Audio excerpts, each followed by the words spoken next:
At 6, the Chancellor says he is totally focused on his plan for growth despite mounting pressure for a U-turn.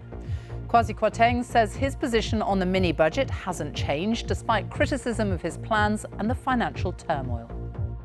My total focus, Faisal, is on delivering on the mini-budget and making sure that we get growth back into our economy. That's the central prize. That's the main focus.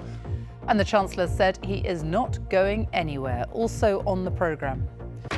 The nurse accused of murdering 7 babies wrote a note saying, "I am evil, I did this," but her lawyers tell a court there is no proof. 7 million people in England on hospital waiting lists for routine treatment in August, a new record high. When I look at this, it actually reminds me of me because it's the exact same as my glasses. And giving emojis specs appeal, a teenager's campaign against glasses wearers being seen as nerds. And stay with us here on the BBC News Channel for continuing coverage and analysis from our team of correspondents in the UK and around the world.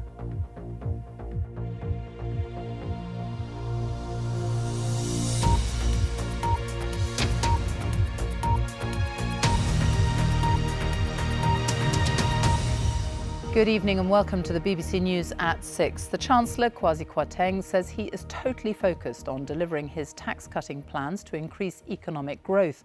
He's admitted his mini-budget has caused some turbulence in the UK economy, but said countries around the world are facing similar problems and that he is not going anywhere. He was speaking amid growing pressure to abandon more of his economic plans, but Kwasi Kwarteng said the government's position has not changed. As pressure intensifies on him as well as on Liz Truss's premiership after just 37 days in the role, the Foreign Secretary, James Cleverly, said changing the Prime Minister would be a disastrously bad idea. Here's our political editor, Chris Mason.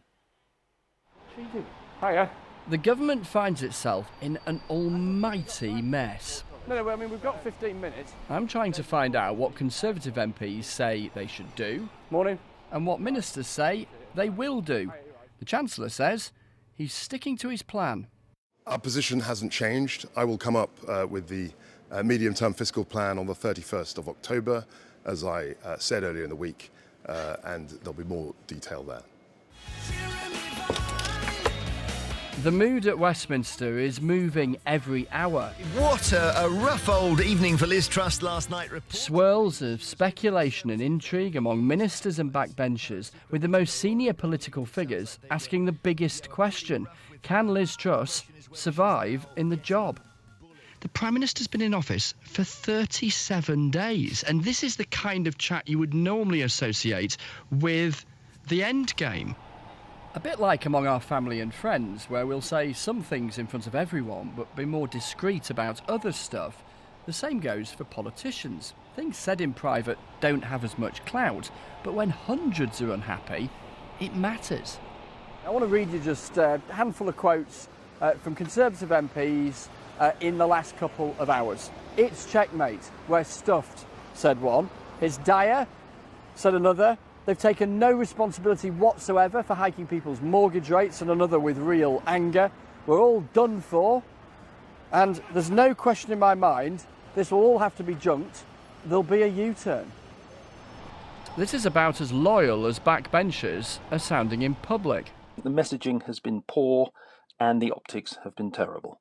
It's a new government. They've got time to put it right, as I've said, but not time to waste.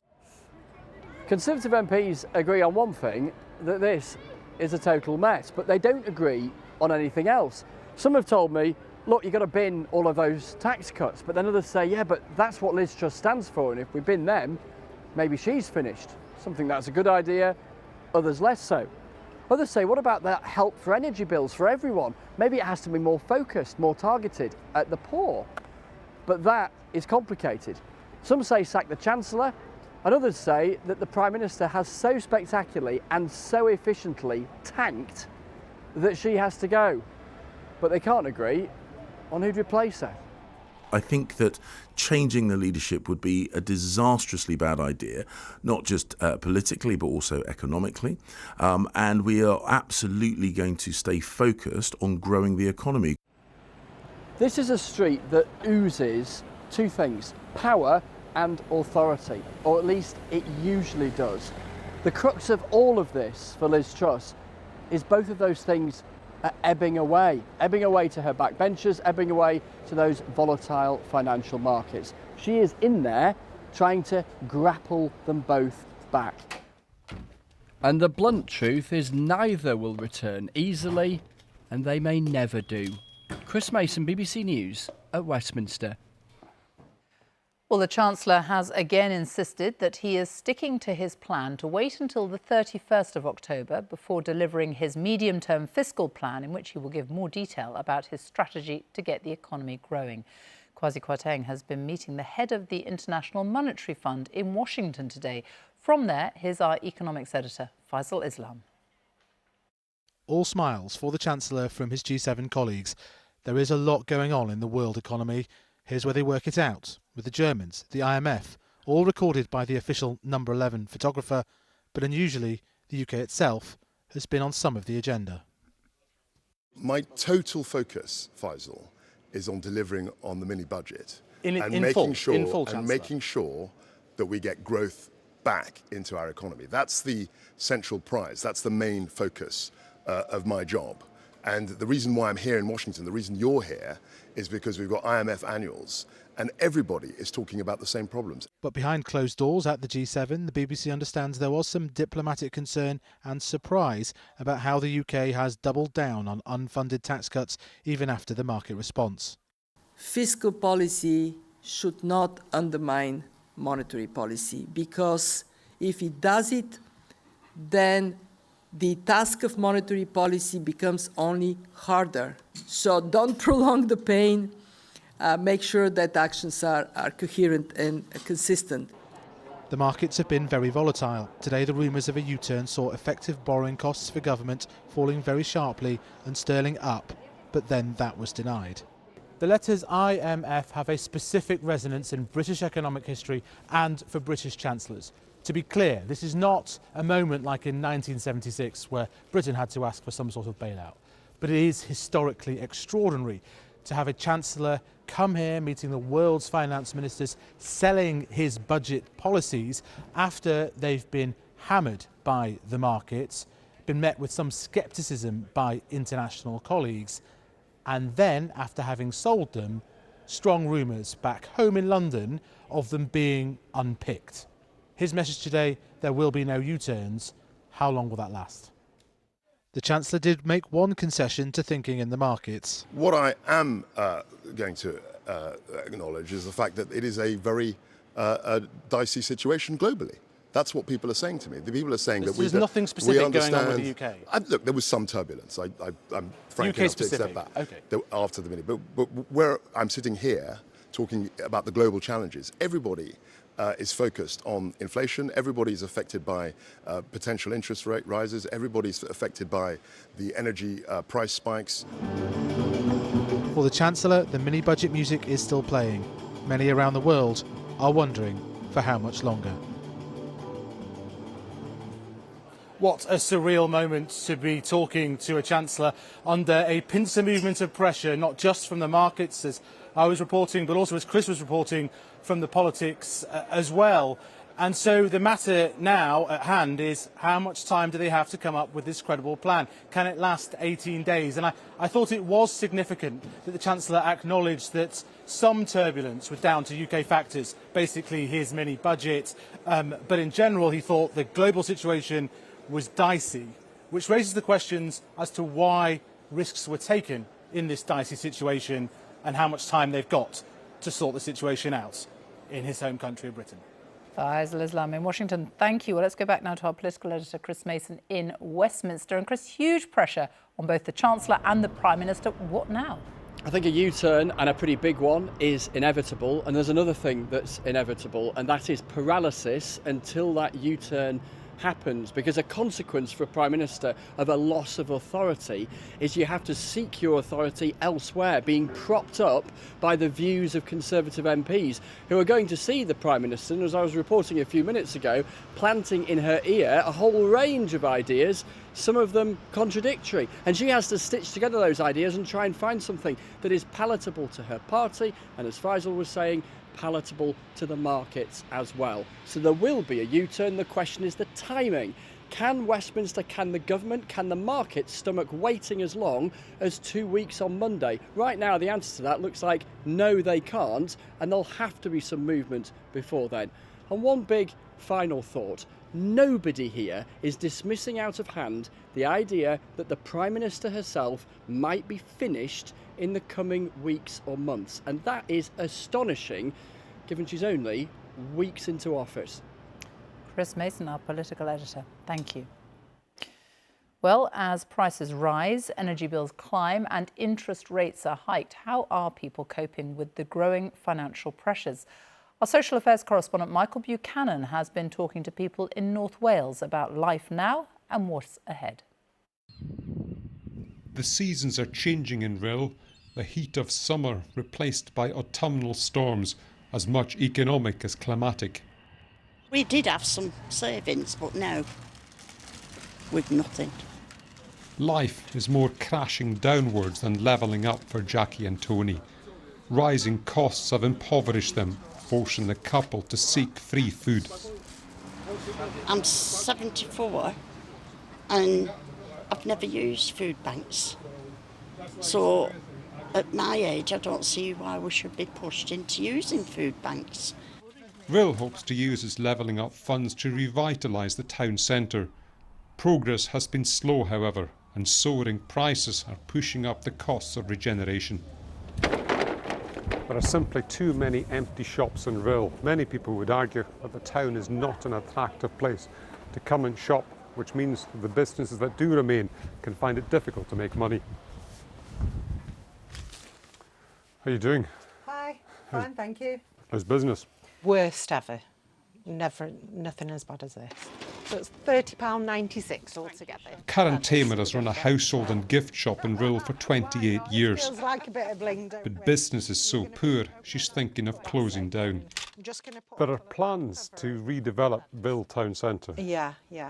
How long do we need to wait to have it regenerated? You need help now. Yeah. Work is underway in creating a food and events complex in the town centre due to open next year, but it's been funded by the County Council and the Welsh, not UK government. We're going to develop this site. The council have bid for £10 million for Rhyl from the £3 billion levelling up fund. There's quite a lot of frustration in the town that they haven't seen any benefits of levelling up. I do share the frustration, but I'm confident that that we've got the plans and the will and the vision to use the Levelling Up Fund to regenerate Rhyl Town Centre. Boris Johnson said levelling up begins with cutting crime, but in Rhyl, violent crime was higher last year than before the pandemic.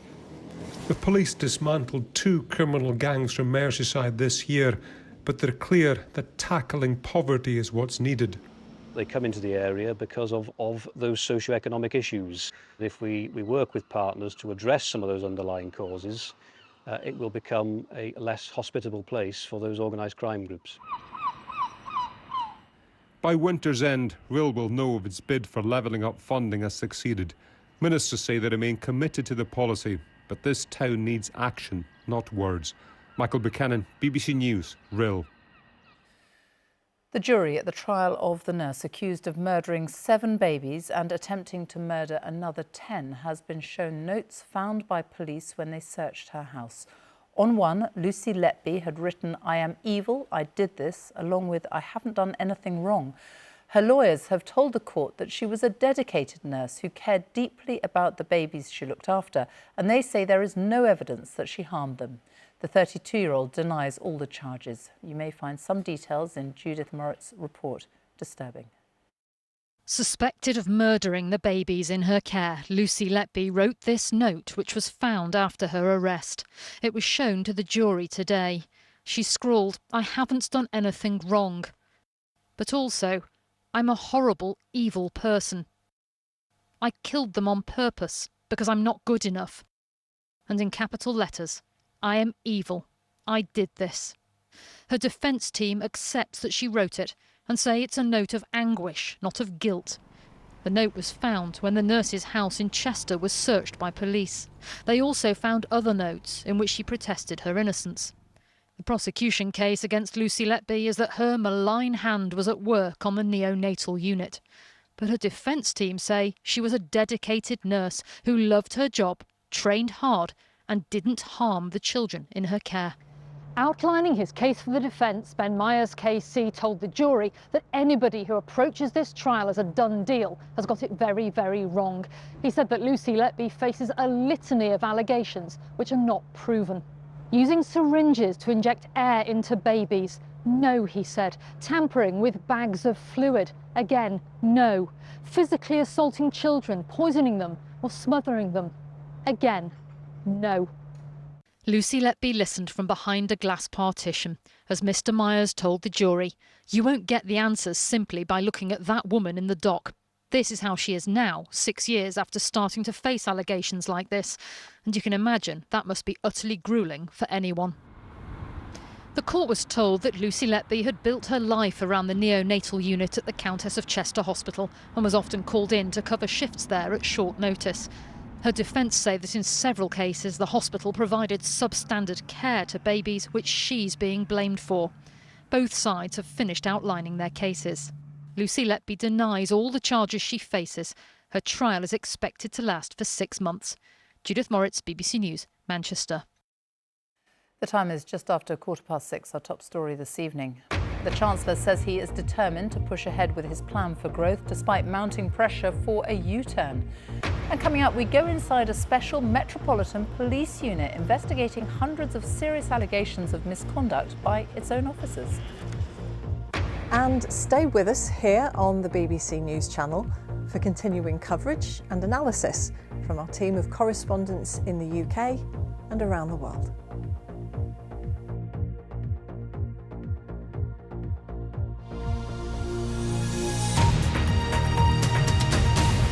The number of people waiting for hospital treatment in England has risen again. There were 7 million people waiting in August, the highest number since records began. Ministers are warning that it could be more than a year until waiting times start to come down. Meanwhile, the number of patients in hospital beds in England who no longer need to be there also reached a new high at the end of last month, more than 13,500. Our health editor Hugh Pym has the details. Yes, Sophie, these new figures reveal how some patients are enduring very long waits, including for operations like hip and knee replacements. Nearly 390,000 patients were waiting for over a year for planned treatment in August. NHS England says, though, that the number waiting more than 18 months has come down. Those stuck for more than 12 hours in A&E after a decision to admit hit 32,000 in September, the highest number since records began in 2010. And 29% of patients had to wait longer than 4 hours to be seen or assessed in A&E, the joint worst performance on record. But it's a similar story across the UK. The figures for the other nations were higher. Earlier this week, I spent the day at University Hospital Coventry to see how staff are coping in the face of mounting pressure. So my colleagues over here will call you over and we'll get booked in. Sharon has one of the key jobs at the hospital, at the front door of the emergency department. With some patients walking in and others arriving by ambulance, it's her job to try and manage who goes where. I'm sometimes called the door dragon. It can be soul destroying, it really can. We want the patients to be seen as quickly as possible. We can see on the screen how many ambulances are en route. I know how many spaces there are in the department, and it can be really difficult. It's a typical Monday. It's busy. The less serious cases are sent straight to the minors unit. I was probably here for about 20 minutes before I was initially seen by the nurse, and just waiting now for X-ray. So. Daniel Riggs. Danny was injured on his stag do last night. We'll X-ray your hand. We'll X-ray your wrist. The X-ray showed no fracture, but with the wedding days away, the bruising may linger. The aim, where possible, is to keep patients away from the main emergency department. We're doing a lot of work turning patients around as quickly as possible and not admitting them, so providing better care in the community for them, so redirecting them to those other provisions outside of the hospital walls. We're looking after you in the safest possible place, okay? But those like Brian who've arrived by ambulance need more tests. He collapsed in the night at home. If we're unable to safely look after you at home, we'll come and talk to you about what that means. Yes, I don't want to go into one of these homes. The hope is that Brian won't need admitting today, with pressure on beds mounting. Everyone with a green arrow is ready to move to a ward. And the reason that they've not been able to move into a ward is because that bed is currently filled with another patient. Despite addressing every single thing that we possibly can, we are still not able to generate capacity in the system to get patients off the back of ambulances. So we've got patients here waiting hours and hours for beds. Is it possible for us to film with a patient moving from here to the ward? I'm afraid at the moment that's not possible. We don't have any space within the hospital to move anybody. Ward 42 discharged, 3 allocated. Minute by minute, these screens show how the department is coping. 3 ambulances, in red here, are being held with patients on board. Here we can join a meeting with local social care and community health teams coming into the hospital to discuss transferring patients back home. Following assessment, the patient can go home, but the family don't want him to go home. For a ward bed to be cleared, a patient needs to have social care in place or family members willing to take on their care. The daughter is not supporting with that. Decisions at this meeting on moving patients out when safe are vital. As more ambulances with more patients arrive, Esme, a senior paramedic, is at the front door helping the flow. So it's early afternoon. How do you see it developing later in the day? Well, I already know that we're going to be holding more ambulances later. We've been told that there's very little discharge within the hospital today. At the moment, we've got 2 holding outside. That's a good day. And what's a bad day? We can have up to 20 ambulances holding outside. It's only October. With flu and COVID coming, more difficult months are expected. I think this winter's going to be dreadful. I think it's going to be really hard for patients. I think it's going to be really hard for staff. And this is a hospital which invited us in to show the measures they're taking to ease the pressure. But even here, it's a formidable task. Hugh Pym, BBC News, Coventry. More than 100,000 postal workers have walked out today in a long-running dispute over pay and conditions. 18 further days of action are planned in the coming weeks, including on Black Friday and Cyber Monday. Royal Mail has warned that letters will not be delivered and some parcels will be delayed. The Metropolitan Police is investigating more than 600 allegations of sexual or domestic abuse against its own officers. It comes after the force set up a special unit to examine possible unprofessional or criminal behaviour following a series of scandals, including the murder of Sarah Everard by a serving officer. Our Home Affairs correspondent Tom Simons has been given exclusive access to see some of the work currently in process. Inside one of the Met's most secure buildings. We've gone through the sort of counter-allegations, as it were, and what he said and what your response is. These are the cops who investigate cops. This team is specifically being brought together to focus on the offences of domestic abuse and sexual offences, where the offender is alleged to be a police officer or a police member of staff. These are the physical assaults, this is the sort of controlling behaviour. I hear many officers say, I want to come and work on your team, I want to do this. They are disgusted by these officers' behaviours. The Met is haunted by the rape and murder of Sarah Everard, but abuse in the ranks is something all forces are having to come to terms with. Around the UK, police officers are regularly prosecuted for abusive behaviour. Sometimes the victims are police officers.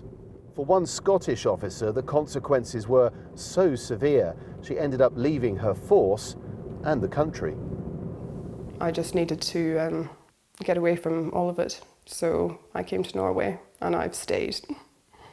I made an allegation against my ex-partner of very concerning behaviour, and he was also a police officer. It took a long time for me to realise that they weren't on my side and they weren't going to put it right. Essentially, it was a gang of bullies and very much the boys' club. If you were a female, you weren't part of the crew. And if you were a female who was making an allegation of domestic abuse in the police, then how much more difficult was that? It's impossible. Her partner wasn't charged. Police Scotland has since apologised for not following procedures for allegations of domestic abuse. It has improved training. Back in London, we met, in uniform, a serving Metropolitan Police officer who has also blown the whistle. Someone that I worked with, text messages began just being quite familiar. She asked us not to identify her. And then it sort of progressed to being more sexual. The new Met team is investigating, but what's different is that these detectives have been picked for their experience in dealing with victims of abuse. It just felt like they asked the right questions that made you feel like what you were saying was valid. I think it's a specialism, and that very much came across when I was dealing with the officers in the case. The Met's now investigating more than 625 allegations against officers and staff, from unprofessional behaviour to rape. That seems like a lot. It does, it really does. And there's been an increase recently of reporting of wrongdoing and reporting of offences, so we're able to investigate those now. The new Met Commissioner, Sir Mark Rowley, has made rooting out abusive officers a top priority. Scotland Yard is braced for more bad headlines. Tom Simons, BBC News. Well, that report was filmed by the BBC cameraman Rafe Ballantyne. Rafe died last week after a rare and sudden illness. He was 47 years old and married with a young family. And having worked with him a lot last year, I can tell you he was brilliant at his job, talented, creative, and above all, an absolute delight to work with. The Queen Consort has been visiting the maternity unit of a hospital in London to meet health workers who deal with cases of domestic abuse. In her first solo visit since King Charles ascended to the throne, Camilla also met people who use the service at the Chelsea and Westminster Hospital. The project is held up as a model and aims to give safe and confidential help to survivors of domestic abuse. The former Culture Secretary, Lord Vasey, will chair a new body to examine whether the Elgin marbles should be returned to Greece. The ancient sculptures currently on display in the British Museum were removed by British soldiers from the Parthenon in Athens in the 19th century. Greece has long called for their return. Now, emojis, millions and millions of them are sent every day. Happy ones, sad ones, angry, confused faces. You get the lot. But almost all of these emoji faces don't wear glasses. Why not?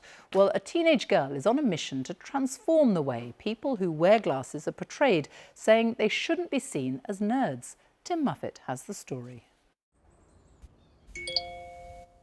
The nerd face emoji.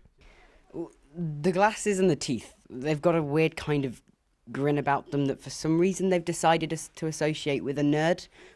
Why does this say nerd? Obviously the glasses. Is that fair? No, not really, because not everyone who wears glasses are nerds. One little boost of confidence. It's also annoyed 13-year-old Lowry. It's not very nice for somebody who wears glasses, especially if it's their first time wearing glasses, to find an emoji that is a nerd and be like, oh, now I wear glasses, am I that? She has glasses and she's really relatable to When it comes to changing attitudes towards glasses, Lowry has achieved impressive results. Please may you make a Disney princess which has glasses. When she was 9, she wrote to Disney. I think that would help people to know that they are beautiful no matter what. 3 years later, Encanto was released. Disney says that Lowry's letter helped inspire the character of Mirabel, the first Disney princess to wear specs. Hello everybody, I'm Lowry. Now Lowry has a new mission. Not to ban the nerd face emoji, but to have the option of adding glasses to others. She's hoping for support from her schoolmates. Anyone can submit a proposal for a new emoji. Designs are either approved or rejected by the Unicode Consortium, a not-for-profit organisation based in California. The nerd face emoji was approved in 2015.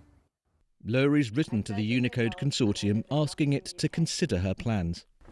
I love this one as well. Lowry has certainly won over these students at her school. Would it make a difference, do you think? Yeah, it makes it seem like the emoji is like actually been sent by me. It's not representing a nerdy face, it's representing a smile and a happy face. I just think it will make a big difference because when I look at this, it actually like reminds me of me because it's like the exact same as my glasses. It's got the same frame, it's the same colour, and I think just sending this to my parents, it make it seem more like it's from like me. This one's my favourite. Oh. Lowry doesn't know if her letter will have an impact, but if it does, it'll be another very impressive achievement. Tim Muffet, BBC News, Nottingham. Time now for a look at the weather with Louise Lear. Hello. Hi there, I need lots of smiley face emojis over this weather watcher picture. At this time of year, the sunshine, well, it really just highlights the beautiful autumn backdrop, doesn't it? Lots of sunshine around today, but certainly once again, not for all of us. Take a look at our Drossen just a few hours ago with the seas being whipped up by some pretty strong waves this afternoon. In fact, we've seen some relentless rain here and gusts of winds in excess of 50 miles an hour as well. So the rain is rattling through at quite a pace, but it's going to be replaced by another band of rain overnight tonight. So that one eases away. Another one quite intense actually across the far northwest and into Northern Ireland. Elsewhere, quite a lot of cloud around. It's going to be a murky, misty, drizzly night out towards exposed coast, but those temperatures will hold up, staying widely into double figures. So tomorrow, bit of a mess generally tomorrow, the weather story. Quite a lot of cloud. It will be a misty start and it'll be damp at times with light outbreaks of rain across central and southern England and Wales. The best of the sunshine then, Wales, northern England. Here's our weather front, a weak affair moving out of Scotland. Then behind it, fresher conditions, plenty of sharp showers. So the temperature's struggling a little bit here, 10 to 12 degrees. But further south, we're looking at highs possibly of around 17 or 18 Celsius once again. Looking to the weekend, it's all about the jet stream, and I'm sure you know by now the jet influences the story right across the UK into the weekend. It's driving areas of low pressure, which basically means it's going to be pretty unsettled. It's going to be showery at times, going to be windy at times with low pressure never too far away. Not for all of us, though. It looks likely that the wettest and the windiest of the weather looks likely to be further north and west, maybe in the southeast. Once again, it looks likely that we might escape that rain. That's it.